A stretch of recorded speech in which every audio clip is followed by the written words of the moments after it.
We are here in Spain to test drive the all-new second generation Jaguar XF, which has been the British car maker's poster boy in the business segment since 2007.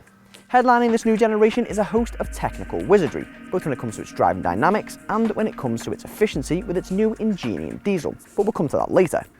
Okay, it may look very similar to the last model, which is by no means a bad thing, with a slightly shorter front overhang and some more prominent body lines, but it's what's underneath that's really important.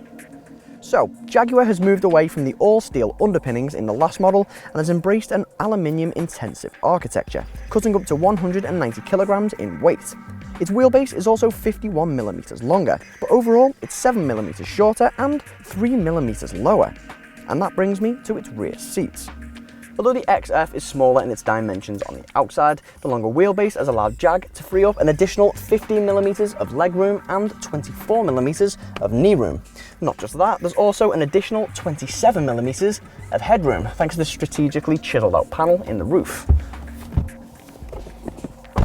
Just because we started with the rear seats doesn't mean that the front disappoints. The XF retains its atmospheric character when you start the engine, with the likes of the rolling air vents and the appearing gear selector. Very nice. But the main addition is this new and incredibly sharp 10.2-inch touchscreen, which comes with something called In Control Touch Pro. Now, this pretty much has everything you could possibly want when it comes to connectivity, including Wi-Fi. And personally, I'm made up that Jag has included this because the one in the last model didn't really do the XF justice.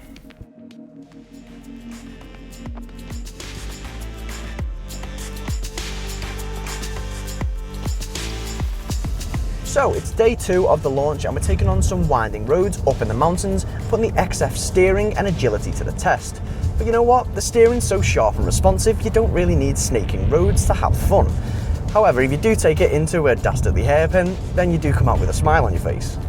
This is also thanks in part to its new Integral Link rear suspension setup and an increase in torsional rigidity. Engine-wise, Jag offers the usual serving of V6s, but it's the 2-litre Ingenium diesel that's expected to be the best selling. Why is that? Well, it's got CO2 emissions of just 104 grams per kilometre. Performance-wise, it's not too shabby either, but if you do want performance, then go for one of the 3-litre V6s. Just a few little things, and this really is nitpicking, but with the steering wheel, which is borrowed from the F-Type by the way, the buttons just seem a bit outdated, and the sound of the indicator just doesn't really suit the car.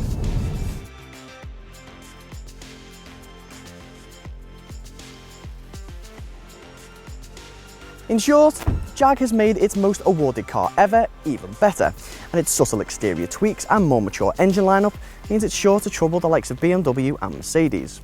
So we'll be getting the new XF into Car Keys HQ for a full review soon, but until then, make sure you subscribe to our YouTube channel to keep up to date on all the latest video content.